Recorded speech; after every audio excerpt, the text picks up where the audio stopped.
I'll tell you now, I am a multimillionaire, and the one advantage I had over so many people in my peer group, I was brought up with nothing. And see, when you're brought up with nothing, that hardens you, that gives you the hunger. It is hard to be hungry when you're well fed. When I started my business in 2009, for the first 6 years, didn't take a wage, didn't take a holiday, didn't take a weekend off, did nothing apart from work like a donkey in the business. And that is the level of sacrifice you need in order to achieve success. So let's say, for example, I've got £100. I would rather have it in the bank or put it into property or put it into my business. Why should I give it to some 25-year-old guy managing a fund down in London? It's not even his money. If it goes up, great. He'll earn a bonus. If it loses, he's not going to lose any sleep. I was there in the dot-com boom where everyone made money and then everyone lost the money. I don't even have a pension fund. I can make more money from that money than giving it to someone else. You're not defined by where you come from. Yeah. And I think that's a big message that I always want to tell people. Like you have to be able to be uncomfortable. Yeah. Like be comfortable with being uncomfortable. When you grow up in ends, you don't realize it when you're confident, but you have an audacity to do things that ordinarily most people wouldn't be willing to do.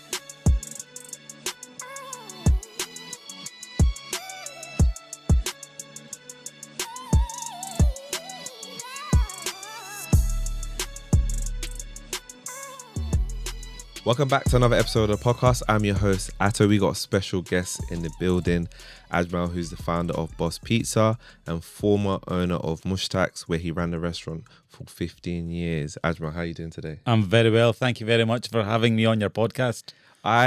You know what? I'm very much looking forward to this. Like, I absolutely love your TikTok, and you give so much great, down-to-earth, realistic advice. And I think that's what people like, to be honest, is what we're kind of missing these days. You know, somebody that's actually talking about their experience. And especially, we don't get a lot of people from the restaurant industry or that food industry really speaking out, actually. So, well, I regard myself from the business industry. I am a business owner, and the principles of running any business in the world are exactly the same. Yeah. The final output is different. So I've been brought up in the business environment. I studied business. I worked in business in London. I've ran my own business, and I just love it. I am a pure business geek. Yeah. So happy to talk about business from any angle, whether it's a family business level, corporate level, being an entrepreneur. So I'm happy to cover it all. Yeah. And, you know, just for, you know, watchers and listeners, Ajmal's giving me the green light, apparently, to grill him. So we'll the see. Green we can see light, how much information we make can it get from bright him. green. I've given you the bright green light to go deep. I love that. Okay, so obviously I described who you are. Who would you say Ajmal is? I am a family man. I am a business owner. I am passionate about running a business, and I am totally against all these bullshit, fake entrepreneurs, gurus selling courses, crypto, scamming people left, right, and center, and leaving people high and dry. That's why I believe for my content, it's real, authentic, and the best thing is I'm not expecting anything in return. I'm not selling a book. I'm not selling a course. I'm not winding you down a path to try and scam you or anything. It's just clean, honest advice, full stop. I love that. Absolutely love that. Okay, let's talk a little bit about your story, right? Where are your parents from? Pakistan. And where were you born? Glasgow. In Glasgow. Okay. Yes. Wow. What part of Glasgow were you born in? The West End, Redlands Hospital, 1975. Okay. To be fair, I don't know much about Glasgow. I've been to Scotland once, and I've been to Edinburgh, right? Right. So I don't know that much about Glasgow. What was it like? Describe it to me. Glasgow, growing up in the late 70s, early 80s, was a tough place. If you were from an ethnic minority background, back in those days, there was a lot of racism. Okay. And it was pretty tough going. It was tough going, especially for immigrants. They came over. They didn't have the language. They didn't have the money. I'm talking about my parents now. They didn't have the language. They didn't have the culture. They didn't have the money. They didn't have any financial backing. They had to roll up their sleeves like many immigrants and graft. And that is the environment that I was brought up in, just seeing my parents work 7 days a week. Yeah, non-stop. Holidays, didn't even know the concept of what a holiday was. I went on my first holiday when I was 27 years old. Seriously? Yeah, we were just brought up not going on holidays. That was just the thing. Oh my gosh, wow, that's absolutely incredible. Okay, so you grew up mostly in Glasgow. Did you go to school in Glasgow as well? And then when my parents moved to Hamilton, which is just outside Glasgow. So yeah, let's just say Glasgow. Yeah. And then I went to school in Glasgow. And then I studied at University of Glasgow as well. Okay. And then I moved down to London to work for Accenture. Worked here for 10 years as an IT consultant with the largest consultancy in the world. That was fantastic. 10 years in, I thought, I've got this burning desire to do something else. And I wanted to run my own business. Okay. And at that point, I had my dad on the end of the phone every day saying, I can't do this business anymore. It was a tiny, tiny little restaurant. He was over 65. It was physically very demanding. He couldn't do it. And I thought, you know what, this is a great opportunity for me to go back, retire my parents, and take this little business and practice my craft of business. Everything I know about business, I can try on this little business. And I managed to grow it into being the biggest takeaway operation in Britain within 4 years. Yeah. I've read that about it, which is absolutely incredible. And we'll definitely get in, in touch about that. I guess growing up in Glasgow, right? What would you say you kind of learned through, like, going through all like those kind of hard times? Yeah. I mean, you got through that, and you are where you are now. So. I'll tell you now, I am a multimillionaire. And the one advantage I had over so many people in my peer group, I was brought up with nothing. And see, when you're brought up with nothing, that hardens you, that gives you the hunger. It is hard to be hungry when you're well fed. So I'm nearly 50 years old. Like many people my age, especially children of immigrants, there was no such thing as branded clothes. Or jerseys. There was no toys, games. There were no holidays. There was no nothing. The parents worked and they invested all of that money, either sending it back home to their family or they reinvested it into bettering their own lives. So when you're brought up with nothing, you have hunger. Yeah. And that, for me, looking back now, is a major, major advantage. Yeah. It's interesting that you say that, because I think the more I speak to people, the more it's like, it's interesting, because at the same time, now you're wealthy. So let's say, I'm assuming that, your kids are not gonna, I don't want to say they don't have the same hunger, but they're not in the same environment you were. So how do you keep them hungry to make sure that they... You can't. You can't. They've got the branded clothes. Yeah. All kids now, they've got the branded clothes. They've got their holidays. They've got their iPads, their phones. They've got everything. And I ask myself the same question: how can we instill that hunger? And I think it's going to be very difficult. Gosh, so we're still seeking the answer to it. Yeah. When you find out the answer, let me know, because it's like a gift and a curse, right? Like, if you come from, poverty, or from where, like, financially you're not that great, and then you then get out of that and then you do well, and then you don't want the same for your kids, then how do you make sure that they can almost do what you did or double what you did as well? I'm seeing now from a lot of the younger generation in our family, they're all going into corporate jobs, or like medicine or pharmacy, dentistry, lawyer, being solicitors. So I think the next generation naturally are just going to grow up with this corporate mentality, 9 to 5, have the evenings off, have the weekends off. You go on holiday once, twice, 3 times a year.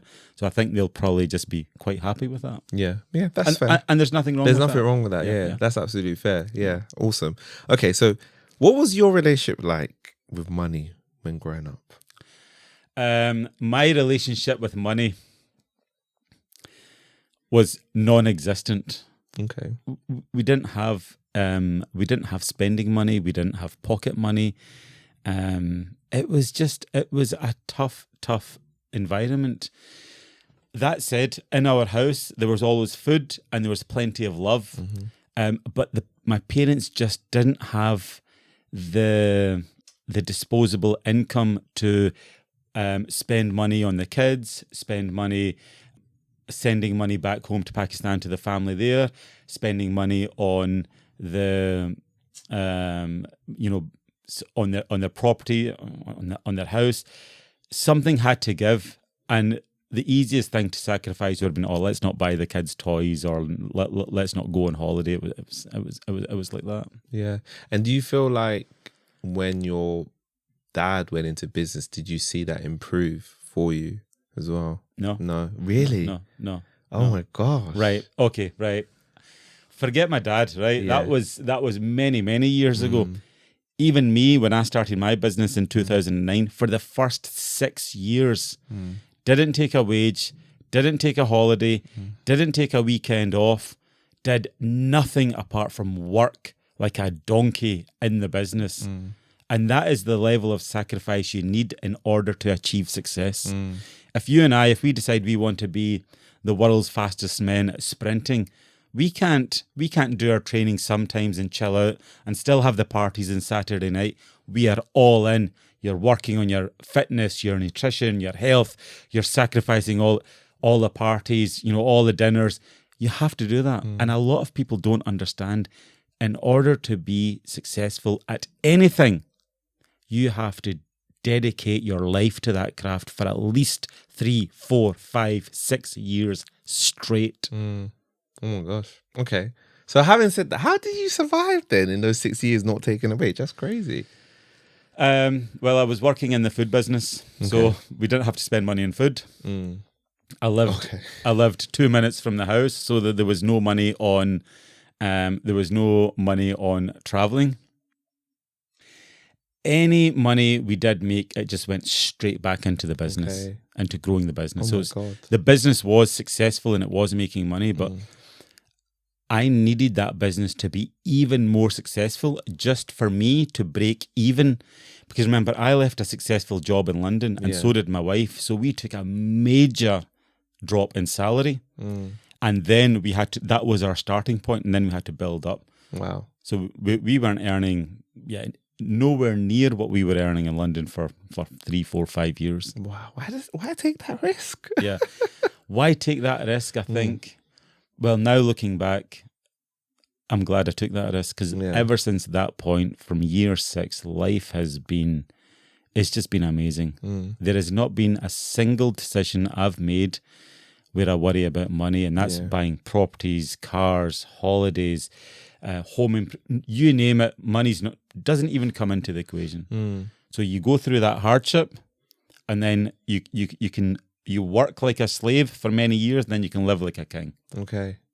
So do you feel like it was that period of hardship for you, the 6 years, that enabled the business the reinvestment in the business that enabled it to be able to generate more revenue, more profits? That's kind of what happened. Yeah. Wow. That's what made me. Yeah. And in those 6 years, even though the business was doing well and it was making very, very good money, I was reinvesting all. At no point did I think of buying myself watches or fancy clothes or cars or any of that.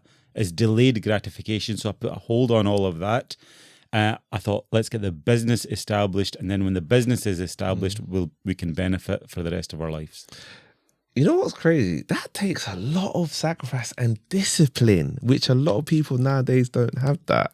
A lot of people will be like, okay, I've got my first 100K, I'm buying the whatever, the house or the car, right? I guess, why didn't that tempt you?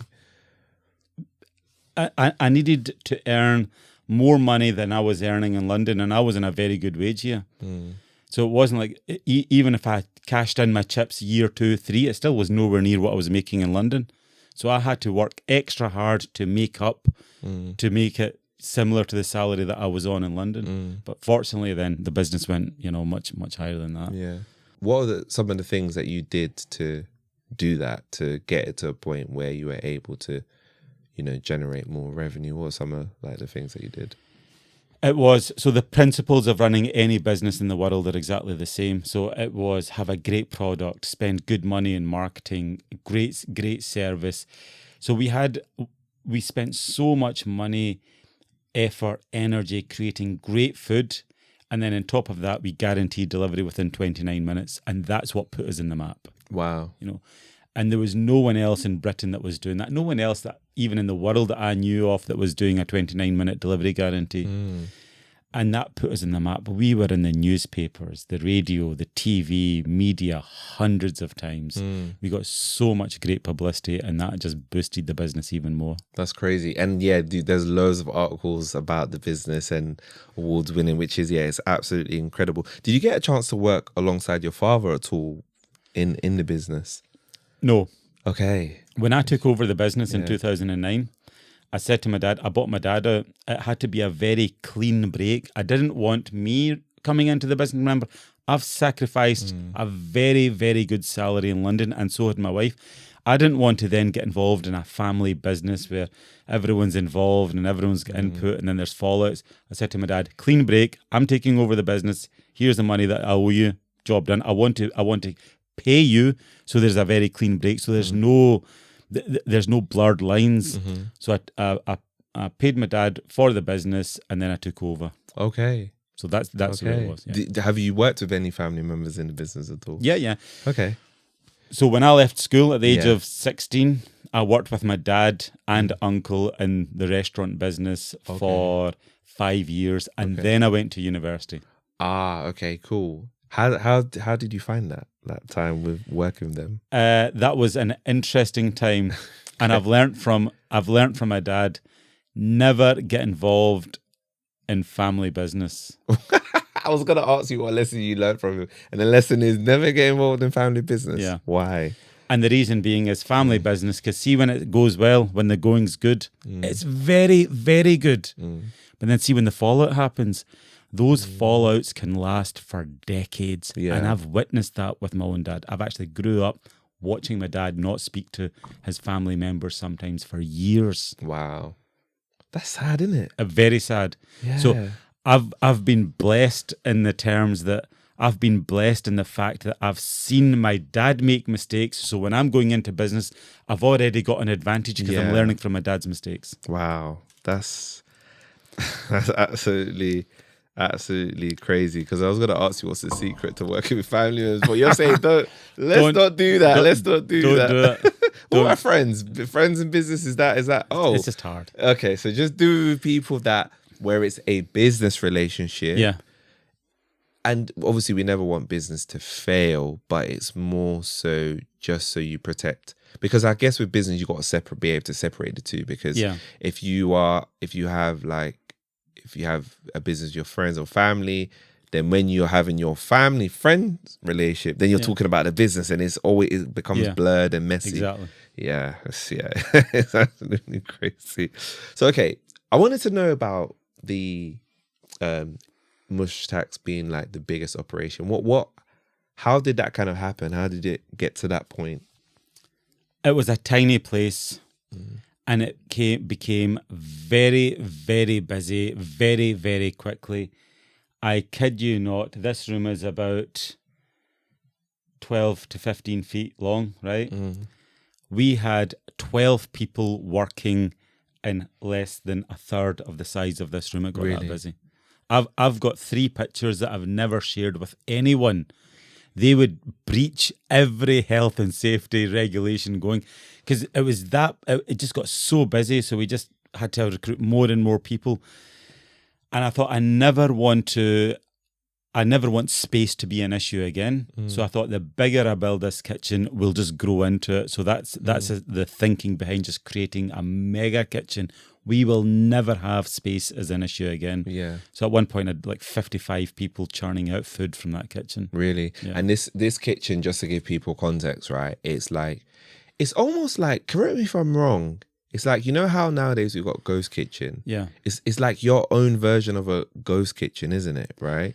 Only the scale and magnitude of it was just massive.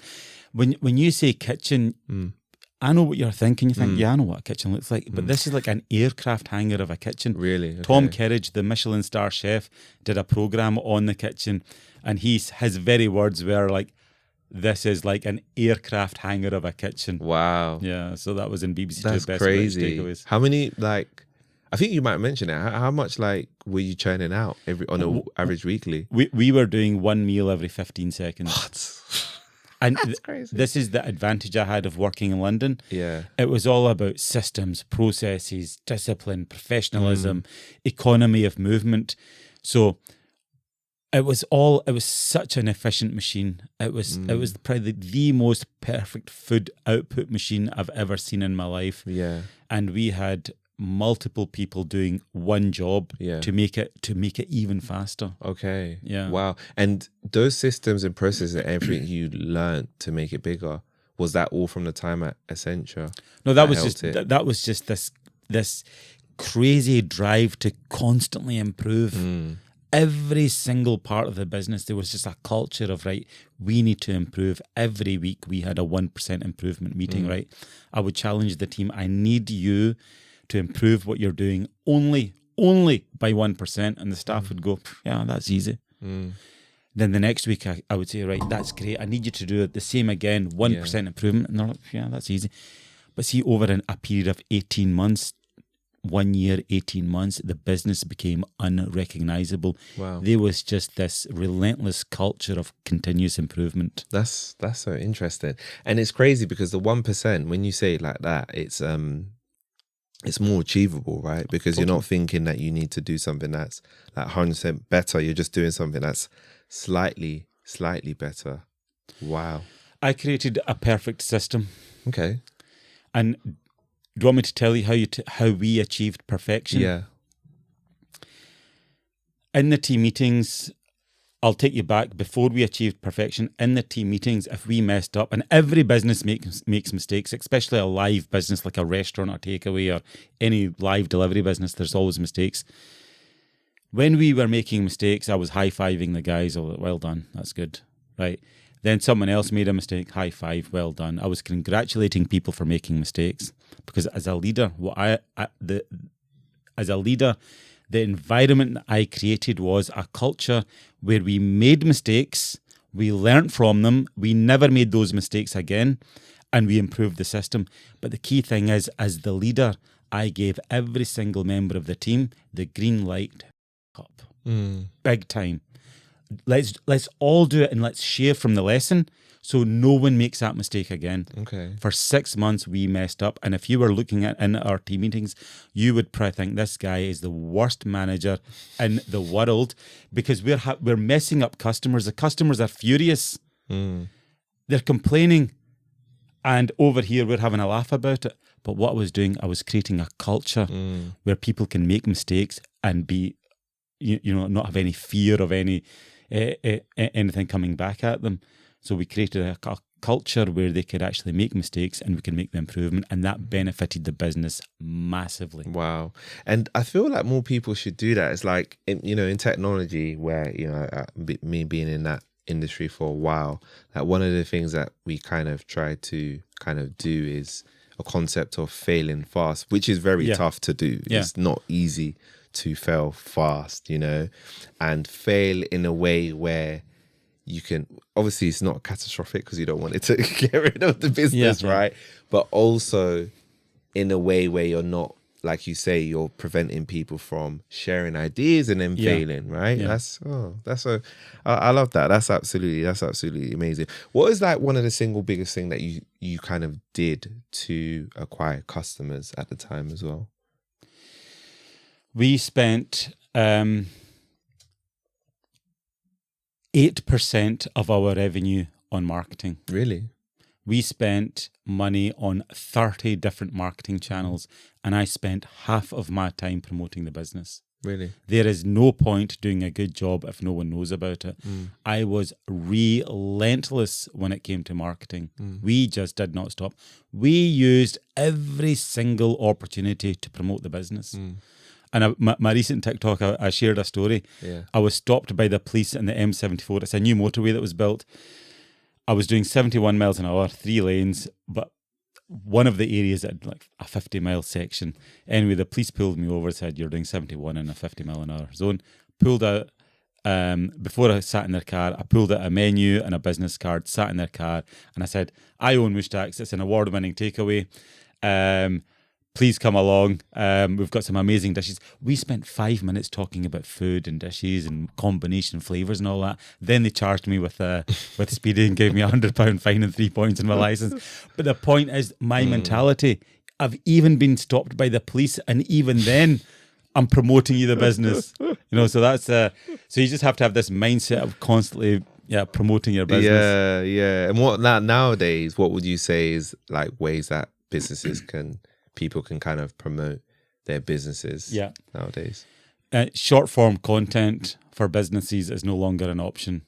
It's a must. If you are not putting out TikToks, Reels, YouTube Shorts for your business, you are leaving big money on the table. Yeah. It's crazy because you've embraced it. Like, I absolutely love it. What made you embrace TikTok? Because, I love TikTok. I'm glad you asked me that. YouTube is full of bullshit. Okay. Right. It's and I give this example all the time. If I want to know how do I change that light bulb, it will be a 5-minute video. It'll be like, hi, welcome to my channel. In this channel, I'm teaching you all about how to change light bulbs. If you like changing light bulbs, follow this channel, subscribe, blah, blah, blah, blah, blah, blah. There's like 4.5 minutes of BS, and then there's like 30 seconds of them actually doing it. Then comes along TikTok, straight to the point, no bullshit. And that really suits me because I am no nonsense.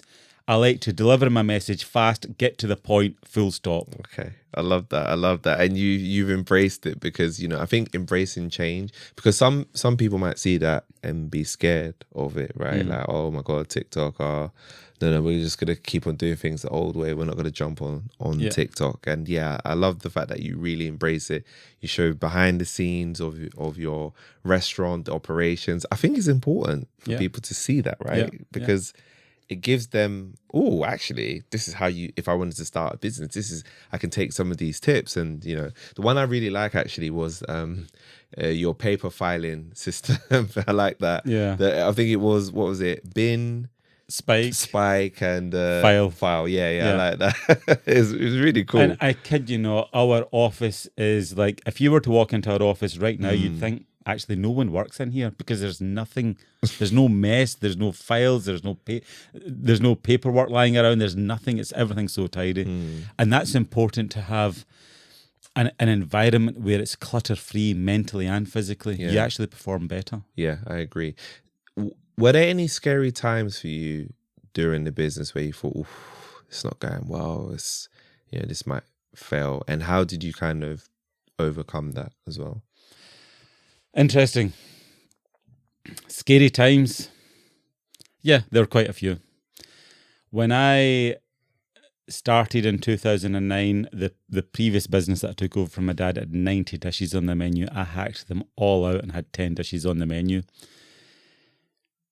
And I took the food back to the way my mum cooked it at home, which is 10 of the dishes, 10 of the best, done in a traditional way, nothing else. And then people would walk into the business. This is in the first few weeks. They would walk in and say, oh, can we have a chicken Rogan Josh? Sorry, we don't do that. They would just turn around and walk out. And in those days, I was thinking, gosh, bloody hell, right? Business not really kicking off and people are walking out the door. Have I made the right decision? And I did. So fortunately, within the space of 2, 3, 4, 5 weeks, the momentum started to build and people started to say, wait a minute, this food is actually different to all other Indian restaurants. Yeah. And then we started to gain momentum. Lots of scary times. Yeah. And then I suppose when I was building the kitchen, overspec'd it and overspent to the point of where I had almost zero money left. Really? Yeah. So I mean, if you see the size of the kitchen, that wasn't cheap. It just like I plowed everything back into that business. Like loans, credit cards, you name it. And I was this close, to the project almost failing. But fortunately, we were able to get the kitchen open in time, moved into it, and the business just boomed from there. So the life of an entrepreneur is not a series of ups. It's up, rock bottom, sky high, rock bottom. It's like that. Yeah. Almost on a daily basis. How do you deal with that?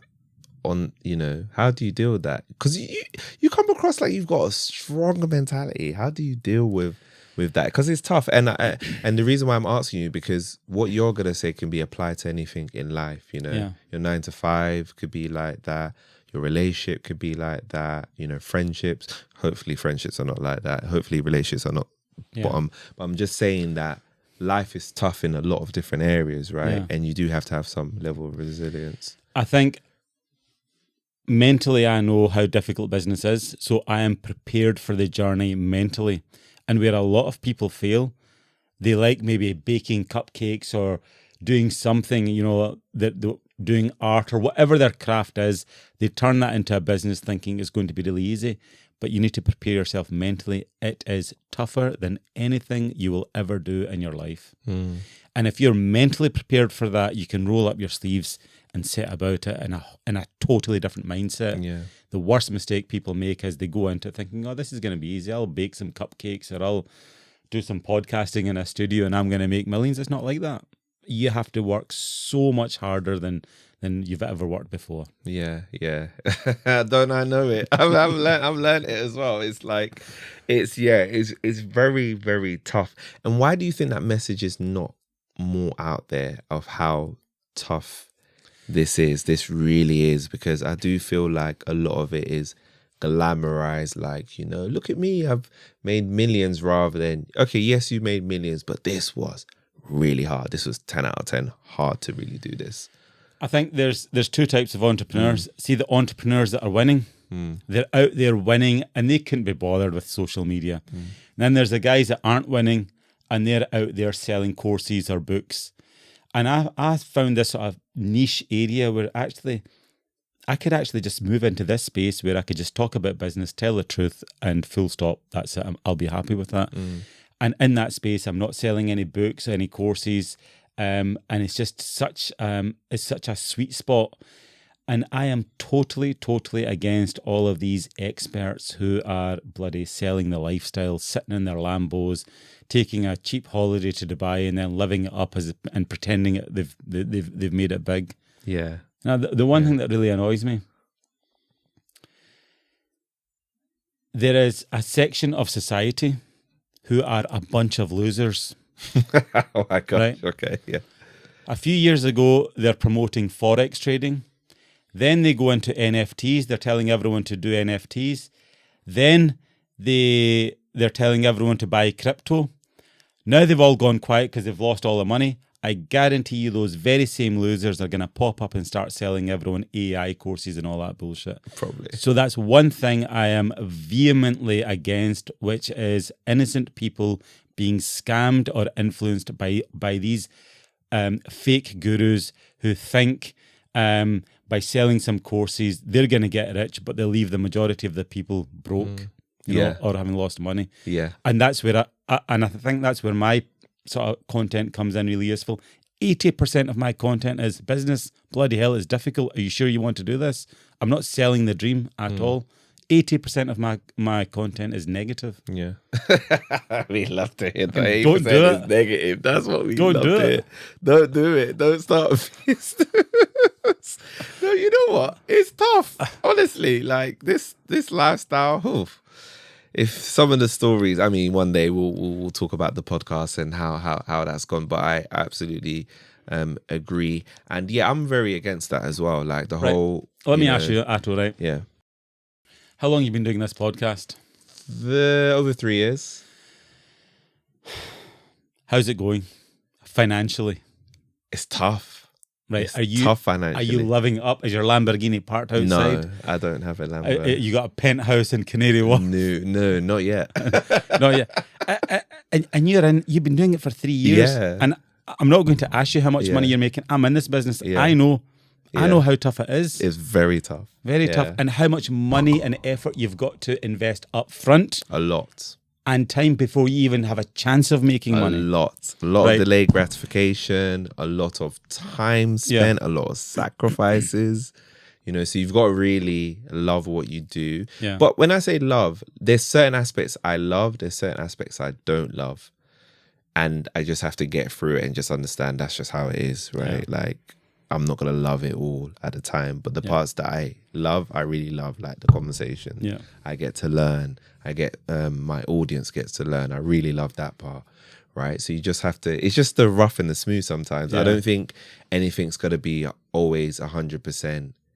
We just love it 24/7 because if it was that, then I mean, I understand some people say they love, but I just don't think that they're always telling the truth. You don't love everything, completely, right? Yeah. So, yeah, it is so interesting. We're on the same page. Yes, definitely. Business is tough, very tough, very tough. Okay, so tell me something about running a restaurant business that most people don't know. It's hard.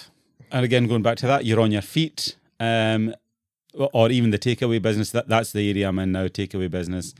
You're on your feet. It's hot.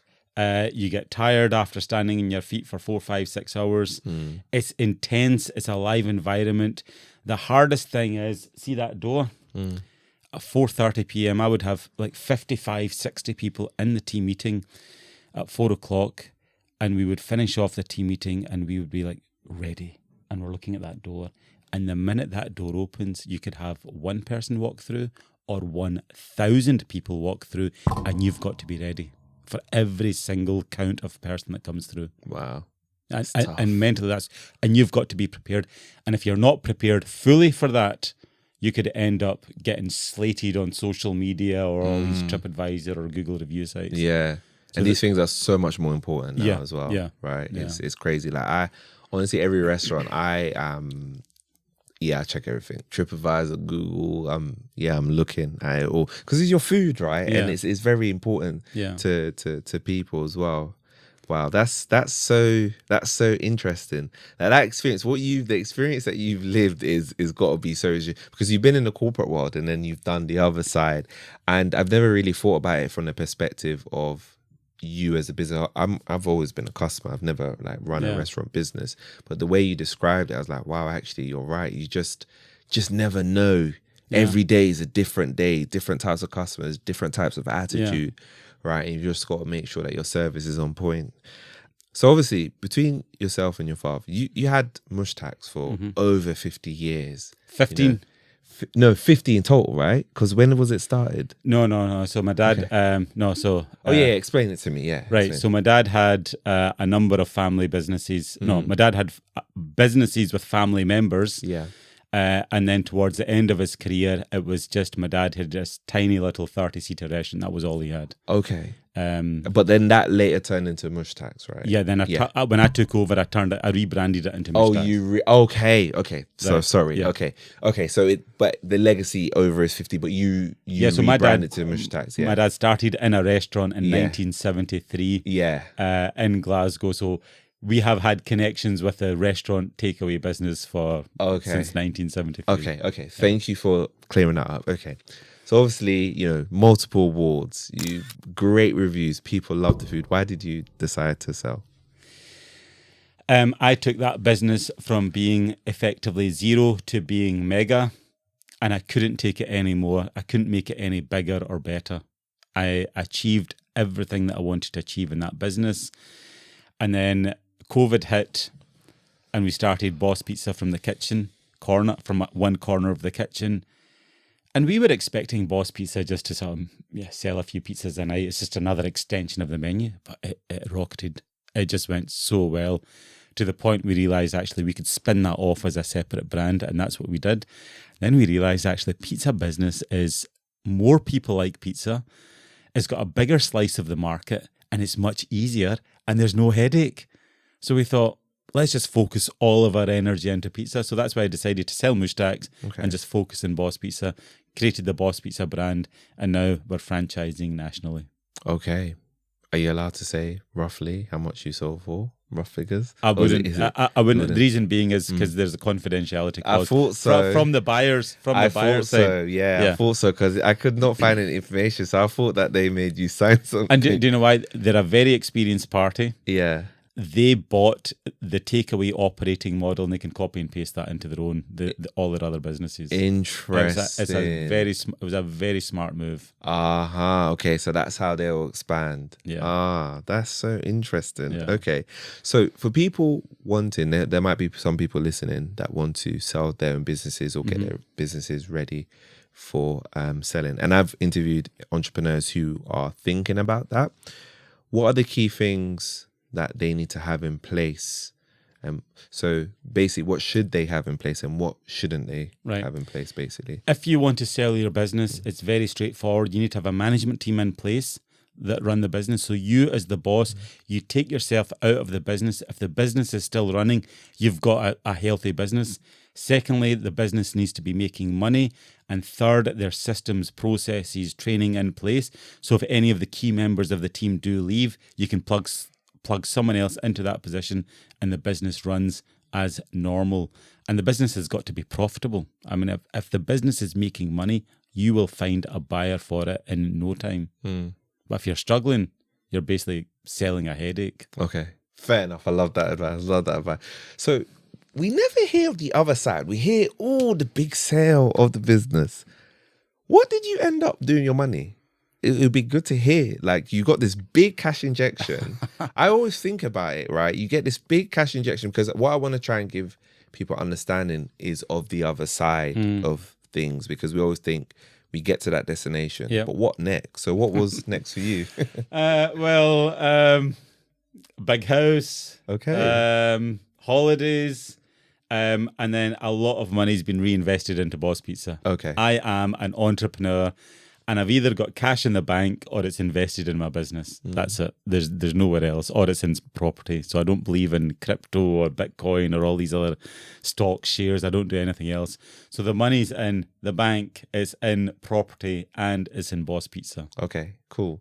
Let's stick on the property thing, because I do want to talk to you about that, right? Because actually, when we got in touch, I realized the first video that I had liked, I think I liked it a few months ago, and it was you talking about basically any money that you made, you invested in property. Talk to me a little bit about that, and just for the audience's benefit, can you give a bit of context around that when you said that you any money, was it money from your business and then you put it into property? Yeah, talk a little bit about that and why you did that. So I've developed a multi-million-pound property portfolio, and this is how I did it. The business was doing well. Any money that was any profit that was generated from the business was then reinvested into neighbouring properties. I wasn't buying property all over the place. I bought the shop next door, that's fine. And then maybe a couple of years later, another property in the same area came up for sale, bought that. And then the flat upstairs came up for sale, I bought that. And then the car park was available, it came on the market, I bought that. So just by being in one place for a number of years, any properties that came up for sale, I would buy them. And I would always buy ground floor properties because they come with a land, and land is something they're not making more of. So just by being there and business doing well and acquiring property after property, I ended up in just one section alone, I bought 10 properties on the main commercial road in Hamilton. Really? And the land marriage value of those 10 properties combined is just worth an insane amount of money. Really? Yeah. Wow. Why? What? Do you only invest in property? Only property, yeah. Why? I'm curious. What else is there to invest in? Stocks and shares? No, don't do that. Why not? Because I've been there, done that, and lost it all. Oh man, we got to talk offline. No, let's not talk offline. Let's talk now. Now? Yeah. What's the stocks and shares are nice? So let's say, for example, I've got £100. I would rather have it in the bank. Okay. Or put it into property, or put it into my business. Why should I give it to some 25-year-old guy managing a fund down in London? It's not even his money. If it goes up, great. He'll earn a bonus. If it loses, he's not going to lose any sleep. Yeah. I was there in the dot-com boom where everyone made money and then everyone lost the money. So at that point, I had £30,000. I was aged about 25, 26, I think. I had £30,000 of saving. I saved like crazy for years.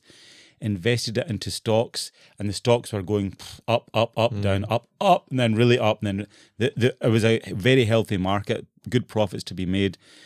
.com boom, all the stocks and shares kept on going up.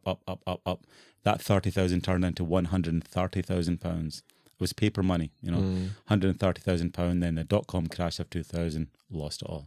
Okay, fair. You know what? From that perspective, if I was in that situation, Yeah. maybe I would do that. Yeah. However, I'm a fan of index funds and Right. ETFs, global ones, Right. right? So that's the only reason why I advocate for it, because although yes, individual stocks, fair enough, I understand that crashes. Yeah. But global funds, index funds and stuff like that, although yes, the market does crash, it has been known to bounce back. So that's why Yeah. that one. Yeah. But it's fair. I understand it. It's interesting to know that you can still build wealth without doing that. Yeah. Right. Listen, Yeah. I'm an entrepreneur. Yeah. I can take money and I know how to multiply it and generate revenue from it. For someone who's maybe not got the business acumen or the business experience that I've got, I mean, stocks and shares might be an index tracker fund might be a good idea. But for me, absolutely not.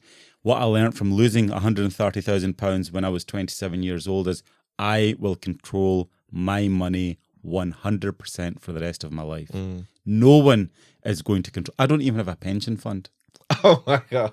Oh, what? Why would I every month work hard and give some kid, again, 25, 26-year-old in London managing a pension fund? I can make more money from that money than giving it to someone else to get So what's your pension fund going to be then? Your Well, it's business? all my property portfolio. Okay, Yeah. fine. I mean, you've got a plan. Yeah. At least you have a plan. Because Yeah. some people wouldn't have a plan. They'd be like, okay, I'm not investing. I'm not got a pension fund. Okay, where are you getting money from then? Yeah, Right? So yeah. you've got that. So that's okay, fine. You got something. We got something. I wanted to ask you, right? How long did it take you to make your first millions? I would say probably about 4 years. 4 years. Yeah. Okay. What kept you patient during those 4 years? Because a lot of people, right? So now, right? Obviously, people be 4 years, wait for a million. I think that's a good deal. No, I would say probably 6 years. Okay, 6 Yeah, years. 6 years. I think that's a great Yeah. deal, right? Wait 6 years to become a millionaire, but most people wouldn't wait that long. They wouldn't, and they No. wouldn't want to work. No. Remember, I was working 14, 15 hours a day. I was working 7 days a week. Didn't take a holiday for 6 years. And this is me newly married at the time. Yeah. And I'm grateful for my wife for sticking by me, because I think most girls these days would be like, off-ski. They would want the holidays and the fancy jewellery and the fancy handbags, and they'd want to spend time with her husband. I was blessed. My wife was very supportive in that journey. Amazing. So why do you think people want to be millionaires so far, so quickly? I think it's social media now, isn't it? Everywhere you look, everyone's driving a Lambo. Everyone's wearing nice watches. Everyone's got nice clothes. Everyone's on holiday in Dubai. And there's this like FOMO, fear of missing out. And I think it's quite sad because most of that is just artificial. Most of all that sort of flexing is just, I think it's just getting out of hand. So Let me tell you something. Yeah. Right? In my phone right now, I've got the phone number of one guy who created a £1 billion company. okay. And there's at least 30, sort of 27, 28, about 30 other multimillionaires contacts that I've got. Not a single one of them are flexing on social media. Because see, going back to the thing I said earlier, the guys that are doing the doing, they're busy making the money and doing it. They don't need to flex. Yeah. Fair enough. I mean, I'm not a flexer. I don't think I'd ever flex, to be honest. I'm not a millionaire yet, but I don't think I'll flex. I was going to ask you, so for people watching and listening, right? And I think the message that I try to get across is like what we were talking about before, like trying to delay instant gratification, because I feel like your rewards come, further along. So I guess what would you say is like the antidote to this instant gratification kind of lifestyle and things that everybody is kind of going for? Like what can people kind of do to just stop themselves from, seeking that? I can tell you what my dad always tells me, and still he reminds me when I'm stressed and I'm discussing my problems with dad. He goes, my dad's very good at this. He goes, see in life, go on, son, go and achieve as much as you can. Achieve bigger, better, aim higher, but always look down at the people below you, and you'll realize that you're a million times better than so many people out there. So I think that's quite good. I think it's quite nice just to be humble, to look around you and saying, like, what's happening in the world right now? There's so much poverty, there's so much pain, there's so many bad things happening. And if we're earning an okay amount of money and driving an okay car, you know what? We're a million times better than the majority of the world. Yeah, amazing. I love that. I love that message. I think it's important because I think when you go back to that, it boils down to, well, you can eat, you can drink, you can afford to do that. Maybe you can't afford to have the Rolls Royce or the Lamborghini, but you can get around. Yeah, you can have a fairly good lifestyle. I think it's important. And also the other side of that is that when you do get there, a lot of the times when people want to be something, is it for them or is it for other people? Yeah. You know, I think it's very important to understand where you kind of like fit there. It's crazy. Okay. So what money advice have you picked up on that has enabled you to become a millionaire, good and bad? Ask me that question again. What money advice have you picked up on that has enabled you to become a millionaire, good and bad? Don't spend money on stupid stuff. Okay. And I learned that from my mum, right?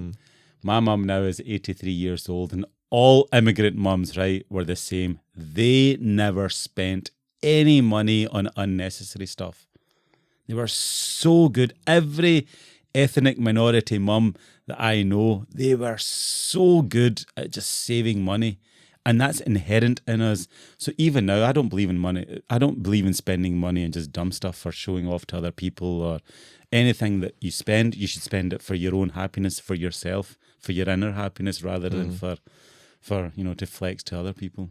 I agree. I think the whole don't spend on silly stuff. I think you could go far like that, right? Yeah. Because you could use the money to, fund a business, right? There's so many people that want to start a business, fund a business or a side hustle or doing so many things, right? And I think getting into the habit of saving and just being like, you know what, I don't really need this right now. Actually, let me keep this aside. I think it's important. I think it's an important skill to have. Yeah, in fact, you touched on something, right? And you've asked me this as well, and I get asked this on almost every podcast. No one is talking about just saving money in the bank. There is this pressure. Don't save money in the bank. We've got to go out there and do something with it. We've got to invest it. We've got to put it into a business. We've got to do this. I'm a big fan of, if you've got money, just leave it sitting in the bank. 2 or 3 years ago, I got slated on social media. I put out videos saying, if you've got money, leave it in the bank. Every bloody chumpy idiot out there was saying, put it into crypto, put it into crypto. You're a dumbass. You're leaving you're leaving money in the bank. You should be investing in crypto. And I was like, you know what? Just let me leave it in the bank. And all those guys have lost money in crypto now, and I've still got 93% of my money. Yeah. So there is this real pressure to sort of do something with money. If you've got money, and that's what our mums were very good at, just leave it in the bank, add up the pennies, put it more in the bank, and then before you know it, you can buy a little property, or you can buy a house, or you can better your life, or you can buy a car. Yeah, I love that. I absolutely love that. Okay, so let me ask you some questions around to help entrepreneurs. So what are 3 intangibles that every business owner needs, regardless of what industry you're in? Intangibles? Yeah.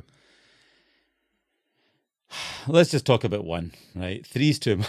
3's too much, okay, fine. You need to have a thick skin when you're running a business, right? Because see, the minute you start your business, the negativity from absolutely everyone around about you becomes almost unbearable.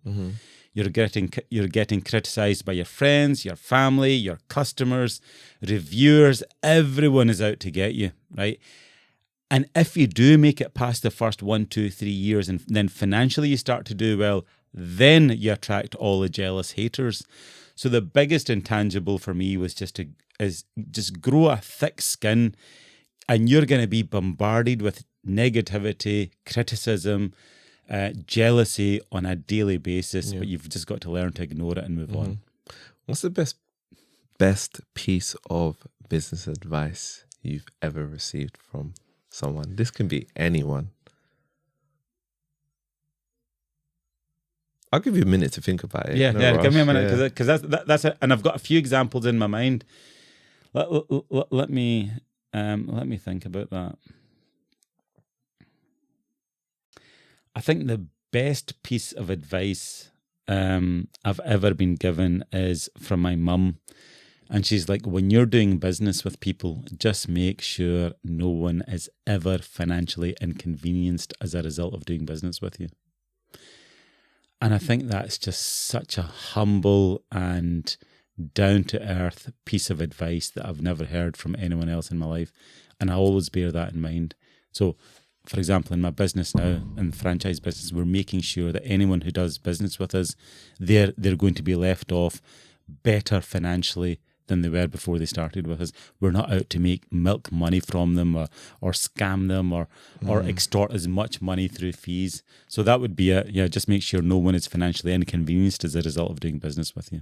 I love that. So talk to me about your mistakes. What mistakes have you made as an entrepreneur? Mistakes I've made as an entrepreneur. Yeah. I think in the early days, I would take things far too personally. See, when someone wrote a negative review, I would take that. That would hurt. That was like a spear through the heart, and I would get cut up about that for days on end because I've just given up my job in London. I've invested all of my life savings. I'm working bloody 7 days a week. I'm not taking any rest. And then all it takes is for someone to come along, write a negative review, and that just totally deflates you. And that would cut me up in the early days. This is 2009, 2010. Back in those days, we didn't know what an internet troll was or what a Karen was. Now we know, and we sort of take it with a pinch of salt. But in those days, it used to hurt. So I used to let that really cut me up, and it took me a good few years to get over that. Interesting. Yeah. That's the thing with, I think especially like all businesses are basically now online businesses, unfortunately. You've got no choice. Even if you're a brick and mortar business, you've got an online presence. People can leave reviews about you. So you're technically your online business now. Ask me that question again because there's another part. Of the question. Which is mistakes. Yeah. So what mistakes have you made as an entrepreneur that you'll never make again? The other mistake is never get everything should be done through the lawyers, right? I am a very trusting guy. I'm happy to do business in a handshake, and I've done that for many, many, many years. But I've been caught out a couple of times. So if you're getting involved in business, never think that paying money for legal fees or contracts is an overhead that you'll try and avoid. That you could avoid. Yes, you can avoid it, but it's going to cost you. Yeah. So everything has to be done through the solicitors, is done right, and nothing can go wrong.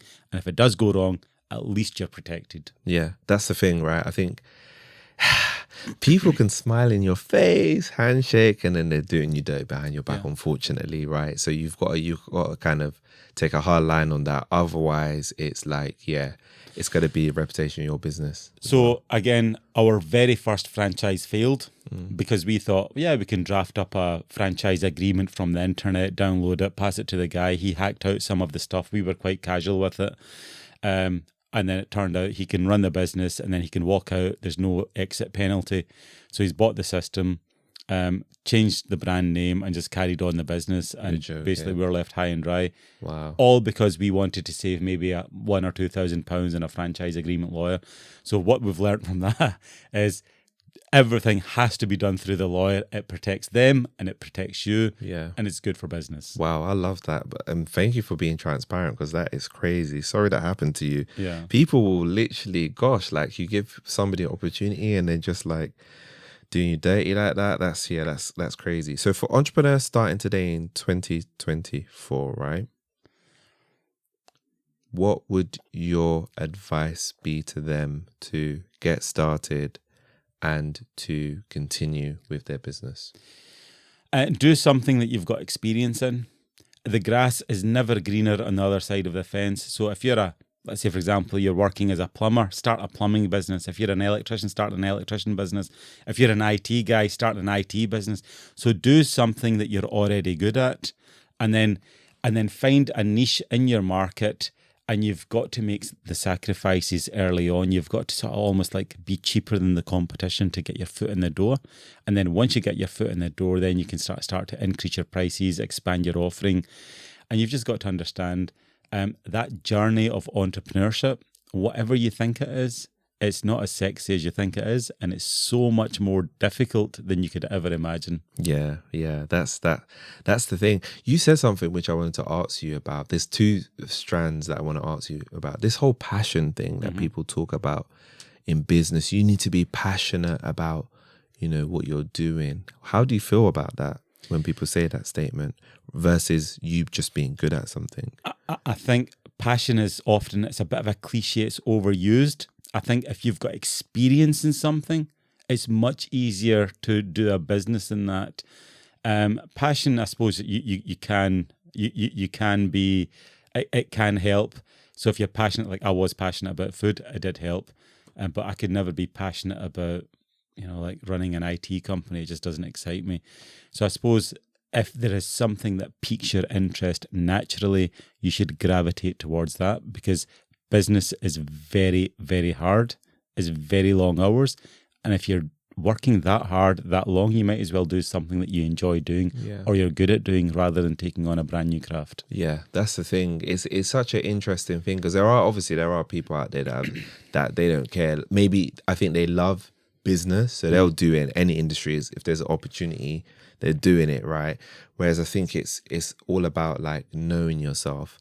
The other thing that people talk a lot about is hard work versus smart work, right? What's your thoughts on that? I keep on hearing that a lot. Oh, you don't work hard to do this. Don't work hard to do that. I really want to, break this down and have an open conversation about that. No, because it's true, right? I keep on seeing it, right? Yeah, I mean, you have to work hard, but there has to be an element of working smart. But there's no silver bullet where you can just park hard work and then just focus on purely working smart. Both still require an element of both, and you still have to graft away. There's no silver bullet in business. It's never as easy as nothing's automated.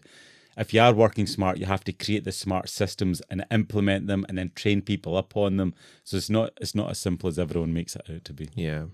So you got Boss Pizza now, which is amazing. It's doing well. What lessons have you learned from Mushtaqs that you've applied to Boss Pizza? Everything, absolutely everything I've learned in 15 years is now in Boss Pizza. If you were to lift up the engine of Boss Pizza, it's got a Mushtaqs engine in it, systems, processes, training, professionalism, exactly the same, focus in customer service, exactly the same. And I'll tell you now, you might think Boss Pizza is this massive big brand. Boss Pizza is tiny, and we are growing it. We've got big plans to grow it across the country. And the big mistake a lot of people make is Boss Pizza has been going for just over 2 years. We've only got 2 branches open. And that might be, a lot of people might think that's poor, right? We've got another 2 opening in London. We've got another 2 opening in January. So in January, we'll have about 6 in the space of 2.5, 3 years. I've spent the last 2.5, 3 years focusing on building a solid foundation. I'm not worried about the vanity metrics of how many stores we've got open. I've got guys asking me, so how many stores are you up to now? Couldn't care less. All I'm worried about is building a solid foundation. Yeah. So when we do scale up, we scale up very quickly. And I think a lot of people get seduced into making their business grow too quickly so it looks good for the world, rather than looking good for the financials of the business. Yeah, I agree. And I appreciate that you're doing it in that way. And I think that goes back to the delaying of instant gratification, because you're right. I think it's very nice as an entrepreneur to be like, oh yeah, I've opened 5 pizza outlets in 5 years, and you get all these accolades, but behind you're suffering financially. Like, where am I going to get the money? Operations are failing. Yeah, I think that whole delayed gratification, again, it can apply to so many things. And I think you just have to be very strategic with what you're kind of doing. You have to be very calm. Yeah. You have to be very patient. I think it's just very easy to look at whoever the competitors be. Oh my God. Yeah, they've done 5-10. I could open up 20 shops within the next 6 months easily, but they'll be built on shaky foundations, and I wouldn't ever do that. Yeah. So if the shop opens, it's built on solid foundation. Yeah. Interesting story. The guy that created Gillette razors, after 9 years from his first idea when he first started the business, at the end of year 9, he had sold 51 razors in 9 years. And then I think the 10 years after that, he ended up selling like hundreds of millions. But that's how long, if you want to run a really good business or create a really good business, it doesn't happen overnight. That's absolutely crazy. 51 razors in 9 years. I need to read up about him. Like, what would keep you going after 9 years? Oh my God. Yeah. 51. That's like, that's like 5 a year. Yeah, that's crazy. God, that's so crazy. Oh my God. So give me like a bit of an understanding of the operations of a pizza restaurant. By the way, you know, people, and actually, Ajmal, you don't know this. Pizza is actually one of my favorite foods. Oh, good. So that's why I'm asking you this. I want to know the behind the scenes. What's the day-to-day running of, like, you know, pizza restaurant? What's that like? It's very straightforward. Yeah. That's why I'm now in the pizza business. Operationally, it's very simple. Everything has got a system, a process. The food comes in, you make the dough fresh in store. You put, what I love about the Boss Pizza model is you put the pizza in one side of the oven, it comes out the other side cooked. There's no chance of it being raw or undercooked or overcooked. And it's just quite a simple operating model, and that's why I'm now in the Boss Pizza business. That's why I'm in the business of growing Boss Pizza. I love that. And what's the overall vision for Boss Pizza? We want to have like many branches across the UK. I think within the next 1 or 2 years, I want to have a Boss Pizza in every major town and city in the UK. And you're doing it on a franchise model. Yeah, we've sold licenses. Yeah. Almost every city and major town is sold in the UK. Yeah. So now we're at the stage where we're finding people shops. Okay. That's the longest timeline in this project. It could take a year, 18 months, or a week to find a shop, but everything else around that we can do in a matter of weeks. Okay, that's interesting. I definitely want to talk to you more about the franchising model, because I haven't done that. We haven't spoke much about that on the podcast, and it'll be interesting after your experience of doing that. I did notice actually when you said license, I can't remember the particular area, but I did read an article about somebody buying a license. And when you say license, is that like you're buying like a location, a territory, and then they're gonna do like 5 or 6 in that? No, you like one license is for, let's say, for example, we're in East London. Yeah. So one license would be for East London. You open up a shop, and then you can't then open up a shop anywhere else. You can't then deliver to West London, for example. Okay. You buy a territory. Okay. And that's £13,500, and then the shop fit out cost is about £150,000-120,000 approximately. Okay. Yeah. Wow. Yeah. Okay. Yeah, we definitely gotta definitely do more about that. Ajmal, it's been amazing speaking to you. Thank you so much for, you know, giving us some of your time today, and, you know, sharing your journey, sharing your experience. You know, it's really, really, really appreciated, especially like you just go straight to the point. I love that. I love those kind of conversations. Is very important. Where can people find you? On TikTok, at Ajmal Mushtaq. There is no other account. I'm not on LinkedIn, Instagram, Facebook. Yes, I have accounts, but I'm not active on them. Okay. Yeah. And be warned, there are so many scam accounts on TikTok using my name and my profile, my pictures, my videos. They are not me. If anyone contacts you asking you to buy and invest in crypto or Bitcoin or anything else, you know it's a scam. I don't sell anything on TikTok. Yeah. There's so many. There's dozens. There's a lot. It's crazy. It's absolutely crazy. It's too much. TikTok and need to definitely sort that out. Thank you so much, Ajmal. Do you have any final words for the watchers and listeners? Thank you very much for hosting me on this podcast. It's been a very, very interesting it's been a very interesting conversation, so thank you very much. Welcome. You're welcome. Thank you so much. Hold on. You want to say something? Before we go, right, you tell me, corporate versus entrepreneur, which is easier? Oh my God, I was going to ask you that. Which is easier? Probably the 9 to 5 is easier. From my perspective, Right. because let's say you've got a set structure potentially, whereas with the corporate, you've got to create that structure. You've got to create different operations, sales. For the podcast, it's a little bit different, but obviously sales, there's an editing part of it, there's a branding part of it, there's a marketing. If you're by yourself, you have to do that. So you're potentially doing 4 or 5 roles, whereas in your job, if you're doing 4 or 5 roles, that would be crazy. So corporate versus entrepreneur, you say corporate's easier? I think it's easier. Okay, I say exactly the same thing. So anyone watching this, you've got 2 guys saying exactly the same thing. If you're in a corporate job, it is so much easier than running your own business. So yeah, you've heard it from both of us. Yeah. There you go. It's not flashy, right? Thank you so much for tuning in to this episode of the podcast. We'll see you next week's episode.